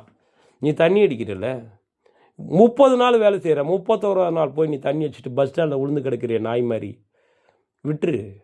அதுக்கு நீ மாதுளம் பழம் சாப்பிடு, அடையாறு ஆனந்த பவனில் போயிட்டு இல்லை முருகன் இட்லி கடையில் போய் நல்லா சாப்பிடு, நல்லா வகை வகையாக சாப்பிடு. உனக்கு ஏதோ ஒரு நல்லதாக செஞ்சு அது பண்ணு. சபைக்கு போ, சபையில் வந்து வேத பாடத்தில் கலந்துக்கோ. தேவ சமாதானம் நிரந்தரமாக இருக்கும். அந்த 4 ஊரில் பாருங்கள், அந்த செக்யூரிட்டியோட அட்மின், அந்த விஜின் பெரிய அப்பார்ட்மெண்ட்டோட அந்த அட்மின் அந்த தண்ணி அடிச்சதுனால அன்றைக்கி கேவலமாக அவருடைய சுயமரியாதை இழந்துட்டார்ல. அவர் அவ்வளோ நாள் வச்சுருந்தேன் அவர் மேலே நான் மதிப்பு. இந்த டான் போஸ்கோ செக்யூரிட்டியோட எம்டியாக இருக்கிற அவர் மேலே அவ்வளோ மதிப்பு வச்சுருந்தேன். இப்போது இவ்வளோ அற்பமானவரமாக பேசிட்டாரு அப்படின்றது வந்துச்சா? இந்த வாயின் வார்த்தைகள் ரெக்கார்ட் ஆகுது பிரதர், வாயின் வார்த்தைகள் ரெக்கார்ட் ஆகுது சிஸ்டர். ஃபோனில் ரகசியமாக அனுப்புகிற மெசேஜ் ஃபோன்காரன் வாட்ஸ்அப்பில் ரெக்கார்ட் பண்ணி வைக்கிறான் தெரியுமா? நீ ரகசியமாக போடுற வீடியோ கால் ரெக்கார்ட் ஆகி பிற்காலத்தில் நீ நல்லவளாக மாறிட்டதுக்கு அப்புறம் கூட நீ அப்படியெல்லாம் வீடியோ கால் தவறாக பேசுனீங்க, பாத்ரூமில் தவறாமல் இப்படியெல்லாம் பண்ணு, இதெல்லாம் ரெக்கார்டு. சாத்தானே ரெக்கார்ட் பண்ணும்போது தேவன் ரெக்கார்ட் பண்ண மாட்டாரா? உன் தகப்பனுக்கு கீழ்ப்படி, உன் தாயின்னு சொல்ல அவமதிக்காத. முதல்ல நீங்கள் உன் புருஷனுக்கு செய்ய வேண்டியதை செய்யுங்க சிஸ்டர், அதுக்கப்புறம் நீ தேவனுக்கு ஊழியம் பண்ணலாம். முதல்ல நம்ம உன்னுடைய சகோதரனுக்கு நீ ஒரு சம்பளம் கரெக்டாக கொடு. சகோதரா உன் மனைவிக்கு செய்ய வேண்டியதை கரெக்டாக செய். சபையில் போயிட்டு நீ மாய்மாலம் பண்ணுறது தேவனுக்கு தெரியாதா? அவருடைய உள்ளத்தை பார்க்குறார், மனுஷன் முகத்தை பார்த்து உன்னை நல்லவன், நல்ல பாஸ்டர், நல்ல வேதமானவன், நல்ல பிரதர், நல்ல இதுன்னு வேலைக்கு ஆகாது. கிறிஸ்து நம்முடைய உள்ளத்தை பார்க்குறார். அன்றைக்கி பிசாசனுடைய உள்ளத்தை லூசிபருடைய உள்ளத்தை பார்த்தார், பெருமை இருந்துச்சு. தேவன் கீழே தள்ளிட்டார். பூமிக்கு தானே வேணும், இந்த பூமிக்குரிய ஆசி தானே வேணும், எடுத்துக்கோ. உன்னால் என்னென்ன பண்ண முடியும்? முதலாம் உலகத்தில் பாருங்கள், தேவன் அன்னைக்கு பைபிளை கொடுக்கல. முதலாம் உலகத்தில் என்ன பண்ணார்? தூதர்களை பரலோகத்திற்கிட்ட தூதர்கள் அமைச்சார். ஆல்ரெடி விழுந்து போன லூசிபர் என்ன பண்ணா? அந்த தூதர்களை பெண்களை காமிச்சு, இந்த அழகான பொண்ணுங்களை காமிச்சு அது கூட ஜாயின் பண்ண சொன்னான். இந்த தேவ தூதர்கள் முதலாம் உலகத்தில் வந்து என்ன பண்ணாங்க தெரியும் இல்லையா? நோவ காலத்தில் தேவ தூதர்களையே இவன் அங்கே இட்டான் லூசிபர். அதனால் மேலேருந்து வந்த தேவ தூதர்கள் இவனை பார்த்துட்டாங்க. நீ இங்கேயே இருக்க அப்படின் போது, ஆமாம் நான் இங்கே தான் இருக்கேன். நீ பரலோகத்தில் இந்த இந்த பொண்ணுங்களோட அழகெல்லாம் இல்லை, இங்கே பாருங்கள் சூப்பராக அழகழகாக விதமாக இருக்கிறாங்க, அழகழகாக டேஸ்ட்டாக இருக்குது, இதை சாப்பிடு அப்படின்னு சொல்லிட்டு சாப்பிட வச்சான். தூதர்கள் விழுந்துட்டாங்க. அவனுடைய தூதர்கள் தான் இன்றைக்கி நம்மளை விழ வச்சுன்னுக்குறாங்க. அதில் ராட்சசர்கள் பிறந்தாங்க. அவங்க முதலாம் உலகத்தில் இருக்கிறவங்களை எல்லாம் அழிச்சு போட்டாங்க. ஆனால் நோவாவும் அவன் குடும்பத்தாரும் தேவனோட சஞ்சரித்தாங்க. நீ நானும் தேவனோட சஞ்சரிக்கிறோம். நாம் சஞ்சரிக்கிறோம் சிஸ்டர். 60 பேரும் பாருங்கள், தேவனோட மட்டும் சஞ்சரிக்கிறோம். தேவனோட மட்டும் அவருடைய வார்த்தையை கேட்குறோம், அவருடைய வார்த்தையின்படி நடக்கிறோம், அவர் வார்த்தையின்படி கீழ்ப்படிஞ்சு வசனம் கேட்குறோம். கேரக்டரில் காமிக்கிறோம்ல, நம்ம குடும்பத்திலையும் சபையிலையும் வேலை ஸ்தலத்தை காமிக்கிறோம்ல. நீங்கள் தான் பிரதர் தேவனுடைய கிறிஸ்துவோடைய அந்த போர்ச்சவர்கள். நாம் தான் ஆளுகை பண்ண போகிறோம், ராஜாவும் ராஜாத்தையும். பாருங்கள், முதலாம் உலகத்தில் ராட்சசரில் தேவன் தண்ணியால் அழிச்சிட்டார். அதுக்கப்புறம் ஒரு வானவில்லை வச்சார். 2ஆம் உலகத்தை தண்ணியால் அழிக்க மாட்டார். இன்றைக்கி பாருங்கள், இந்த உலகத்தில் இருக்கிற சாத்தானுடைய அக்கினி, அந்த பாருங்கள் வானத்தில் போகிற அந்த இஸ்ரேலில் பாருங்கள், இதால் தான் அழிக்க போகிறார், அணுகுண்டு. சரிங்களா? அப்பேற்பட்ட ஒரு காரியம் நடக்குது. அப்போ நம்ம என்ன பண்ணோம்? கொஞ்சம் உஷாராக மன்னிக்கவும். அப்போ பாருங்கள், நம்மளை ராஜாவா தேவனும் கிறிஸ்துவம் அழைக்கப்பட்டு தெரிஞ்சுன்னு உண்மையுள்ள ஸ்டேஜை நம்ம காமிக்கணும்னு நம்ம சுயமாக விட்டுருக்காங்க. இயேசு கிறிஸ்து ரோபோட் மாதிரி நம்மளுக்கு ஒரு மூளையை வச்சுட்டு நீ இப்படி கிறிஸ்துவ வழியில் தான் நடக்கணும், இவருடைய அடிச்சு விட்டு தான் பின்பற்றணும் அப்படின்னலாம் வைக்கல. சுயமாக விட்டுருக்காரு. உனக்கு இஷ்டமா? தேவனுடைய வார்த்தை உனக்குள்ளே வருதா? திருந்து இல்லையா? உன் இஷ்டம். 2ஆம் மரணமா போயிடு. அவரை கையை பிடிச்சிக்கினா அவர் நம்மளை பரலத்துக்கு கொண்டு போயிடுவார். அப்பேற்பட்ட உன்னதமான பாக்கியத்தை கிறிஸ்து தர ரெடியாக இருக்கார் பிரதர். அதனால் இந்த கடைசி நாட்களில் நம்ம என்ன பண்ணோம்? உண்மையாக ஓடிடணும், வேறு ஒன்றும் வேணாம். உண்மையாக ஓடிட்டா நம்ம பாருங்கள், கர்த்தர் நம்மளுக்கு மேய்ப்பராக இருப்பார். அவர் நமக்கு பாருங்கள் புல்லுள்ள இடத்தை காமிக்கிறார். நீ என்ன பண்ணு, என்ன பண்ணும்? இன்றைக்கி ஆசீர்வாதமாக அவர் நடத்துகிறார் இல்லையா? அப்போ என்ன பண்ணோம்? கிறிஸ்துவுடனே மறிக்கணும். பாவத்துக்கு மறிச்சிட்டு இருந்தோம்னா அவரோட நித்திய காலத்தை நம்ம பிழைச்சிட்ருப்போம். சரிங்களா? அதனால் நம்ம என்ன பண்ணோம்? ஒவ்வொரு நாளும் இந்த வசனத்தை வாங்கி அதை மேய்ஞ்சிக்கணும். நம்ம அவர் தண்ணீர் பரிசுத்தமான ராஜ்யத்தில் நம்மளை சேர்ப்பார். நம்மளுக்கு இங்கேயே தேவ சமாதானத்தை தருவார். நீதியின் பாதையில் நம்மளை நடத்துவார். மரண இருள் இன்றைக்கி ராத்திரி இருந்தாலும் நாம் அதுக்கு பயப்படக்கூடாது. ஏன்னா அவருடைய வசனமும் அவருடைய பரிசுத்த ஆவியை நம்மளை தேற்றுது, நடத்தும் நல்ல வழியில். நம்ம இந்த சாத்தானுடைய உலகத்துக்கு முன்னாடி நம்மளை அவர் அபிஷேகம் பண்ணிட்டார். இந்த நாள் அபிஷேகம் பண்ணிக்கிறார். நீ தான் அவருடைய மனவாட்டி. பாருங்களா, ஈசாக்கு ரெபேக்காள் பாருங்கள், நியாயப்பிரமாணம் வரத்துக்கு முன்னாடியே ஒருத்தியோடு இருந்தாங்க. அது மாதிரி நாம் இருக்கணும். அப்போது நம்முடைய ஜீவனுள்ள நம்முடைய அந்த பரலோகத்தில் நம்மளுக்கு நன்மை மட்டும்தான் வந்து சேரும் சிஸ்டர். அப்போ நம்ம என்ன பண்ணணும்? அவரோட மறிக்கிறதுக்கு திராணி உள்ளவர்களாக இருக்கணும். இந்த உலகத்தில் தேவன் படைத்த படைப்பு எல்லாம் அவருக்கு கீழ்ப்படியுது. 99 ஆடுகள், நாம் தான் அந்த ஒரு ஆடு. நாம் ஒவ்வொரு நாளும் என்ன பண்ணுறோம்? பரிசுத்தத்தை காமிக்கிறோமா? பரிசுத்தமான தாயத்தை போட்டுக்கிறோமா? தாயத்தை இல்லை, அது நம்ம மேலே விழுந்த கடமை. பரிசுத்தது அந்த சிந்தனையை வச்சுக்கின்னு கிரியை இல்லை, நம்முடைய செயலில் அனுதின லைஃப்பில் பழகிற இடத்துல, வேலை செய்கிற இடத்துல, தனியாக இருக்கும்போது அப்பா நம்ம கூடவே இருக்கிறார், ஒரு தூதனை வச்சுருக்காருன்ற உணர்வு இருக்கணும். அப்படி நடக்கணும். அப்போ என்ன பண்ணோம்? ஒரு பாக்கெட்டில் வச்சுன்னுக்கிற அந்த பெட்டில் படுத்துன்னு தலைமையில் வச்சுன்னுக்கிற பைபிள் மாதிரி வச்சுக்கூடாது. அது இது பண்ணாது. அவருடைய வார்த்தையின்படி நம்ம குணலட்சணத்தில் காமிச்சா தான் அது ஆசீர்வாதம் பண்ணுறதை நம்ம தெரிஞ்சுக்கணும். எப்படி பாருங்கள், அந்த இரும்பு உருக்கிறவன் என்ன பண்ணுவான்? அப்படியே உருக்கிடுவான். உருக்குனதுக்கு அப்புறம் அவன் அது ஒரு இடத்துல விட்டால் அது கரண்டியாக மாறிடும்.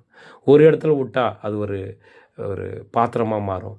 ஒரு இடத்துல ஊற்றினா அது ஒரு சம்மட்டியாக மாறும். ஒரு இடத்துல ஊற்றினா அது மண்வெட்டியாக மாறும். அது மாதிரி நம்ம நம்ம கூட இரும்பு மாதிரி கடினமாக இருந்தோம் சாத்தானுடைய உலகத்தில். நம்மளை அப்படியே உருக்குறாரு கிறிஸ்து தன்னுடைய ரத்தத்தை கொடுத்துருக்க. உனக்கு என் தாத்தா புள்ளியே கொடுத்துருக்கணும் அப்பா நம்மக்கிட்ட ஆழமாக சொல்கிறார். இப்போ என்ன பண்ணோம்? நாம் உருகணும். நீ கிறிஸ்துவோட அந்த வஸ்திரத்தை போட்டுக்கணும். அன்றைக்கி பாருங்கள், கிறிஸ்துவோட அந்த முதலாம் முறையில் அந்த பொண்ணு போய் தொட்ட உடனே அவளுடைய நோயெல்லாம் குணமாச்சு. டாக்டர் கிறிஸ்து அவர் கேட்குறாரு, கிறிஸ்து யார் வஸ்திரத்தை தொட்டது யாருன்னு. சீடர்கள் சொல்கிறாங்க, இவ்வளோ கூட்டமாகுது, யார் தொட்டிருப்பாங்கன்னு தெரியணும். ஆனால் இயேசு கிறிஸ்துவுக்கு தெரிஞ்சில்ல, நாம் தான் அந்த மணவாட்டி சிஸ்டர். அது கிறிஸ்துவனுடைய வஸ்திரன்றது அவருடைய குணலட்சணத்தை தொட்டுட்டாங்க. அதுதான் அந்த ஓமை. அது அவர் அன்றைக்கி அதை தான் சொல்கிறாரு. அன்னைக்கு அப்போஸ்தலருக்கு புரியல. பரிசுத்தாவி பெற்ற பிறகு புரிஞ்சு தான் பேதுரு எழுதுறாரு. இதெல்லாம் நாங்கள் உணராமல் இருந்தோம், இப்போ உணர்ந்துட்டோம். பரிசுத்தாவி பெற்றதுனா என்ன பிரதர்? போயிட்டு கோயிலில் எகிரி குதிக்கிறதா? ரீ ரூன்னு எகிரி குதிக்கிறதா? ரப்பர் ரப்பர் ரப்பர் ரீ ராமார் இது இல்லை பிரதர். கிறிஸ்துவனுடைய வசனத்தை புரியுறது பார்த்தீங்களா? அதோட வசனத்துக்குள்ளே இருக்கிற சத்தியத்தை அறியணும். இதுதான் பரிசுத்தாவி பெறது. இது தேவனுடைய பவர் கிருபையின் காலத்தில் நம்மளுக்கு கொடுக்கப்பட்டிருக்குது. அப்போ என்ன, கிறிஸ்துவனுடைய நீதி என்ற வஸ்திரத்தை நம்ம தொட்டுட்டோம்னா அவரை மாதிரி குணலட்சணத்தில் காமிச்சு அவரை மாதிரி கொஞ்ச நாள் இந்த உலகத்தில் பாடுகள் அனுபவிப்போம். நம்மளுக்கு ஒரு நாள் ஒரு சந்தோஷம், ஒரு இச்சையினால் பெரிய ஆசீர்வாதம் இருந்திருக்கும். அது எல்லாத்தையும் கிறிஸ்துக்காக, என்னுடைய பரலோக ராஜாத்தியாக நிற்கிறதுக்காக அதெல்லாம் நான் ஓரங்கட்டுறேன். இனி முதற்கொண்டு சபைக்கு போவேன், இனி முதற்கொண்டு ஒப்புரவாகுவேன், இனி முதற்கொண்டு என் தகப்பன் தாய்கிட்ட பேசுவேன், இனி முதற்கொண்டு மற்றவங்களை தாங்குவேன், இனி முதற்கொண்டு தண்ணி அடிக்கிறவங்ககிட்ட கூட நான் கிறிஸ்துவனுடைய வார்த்தையை சொல்லி அவங்க கிறிஸ்துவனுடைய அந்த பரலோக ராஜ்யத்தினுடைய அந்த பரலோகத்துக்கு நான் வழிகாட்டுவேன். நான் தான் போர் சேவகன்ட்டு ஒவ்வொரு நாளும் போகணும். அப்போது பரிசுத்தம் நமக்குள்ளே இருக்கும். கிறிஸ்துவனுடைய நீதி வஸ்திரம் நம்மளை எல்லா இடத்துலையும் காப்பாற்றும். நம்ம எங்கே போனாலும் நம்மளை அப்படியே கூட்டு போகும் பரலோக ராஜ்யம் வரை. பொறுமையோடு கேட்ட உங்களை கிறிஸ்துவும் தேவனும் ஆசீர்வதித்து நடத்துவார்களாக. ஆமேன்.